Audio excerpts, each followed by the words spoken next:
अनिष्टमिष्टं मिश्रं च त्रिविधं कर्मणः फलं भवत्यत्यागिनां प्रेत्य न तु सन्न्यासिनां क्वचित्।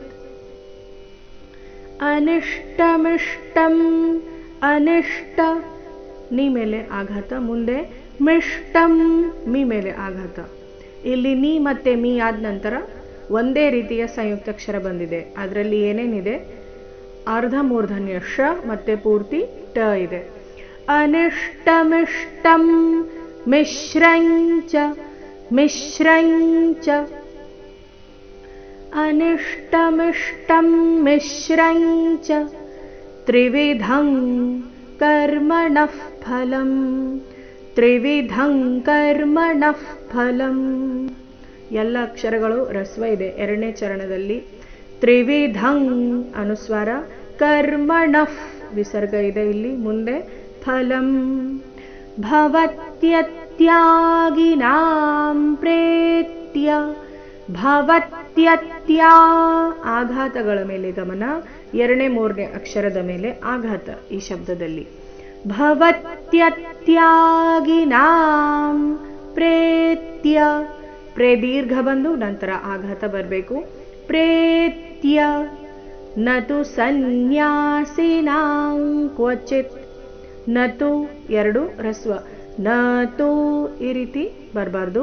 ನತು ಸನ್ಯಾಸಿನಾಂ ಕ್ವಚಿತ್ ಕ್ವಚಿತ್.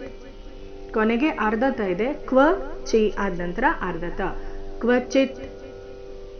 ನೋಡೋಣ ಪೂರ್ತಿ ಶ್ಲೋಕ. ಅನಿಷ್ಟಮಿಷ್ಟಂ ಮಿಶ್ರಂಚ ತ್ರಿವಿಧಂ ಕರ್ಮಣಃ ಫಲಂ ಭವತ್ಯತ್ಯಾಗಿನಾಂ ಪ್ರೇತ್ಯ ನತು ಸನ್ಯಾಸಿನಾಂ ಕ್ವಚಿತ್. ಮೂಲಗೀತೆಯ ಪ್ರಕಾರ ಹಾಡಬೇಕಾದ್ರೆ ಮೊದಲನೇ ಚರಣದ ಕೊನೆಯ ಅಕ್ಷರ ಚ ಮೇಲೆ ಸಹ ಆಘಾತ ಬರಬೇಕು.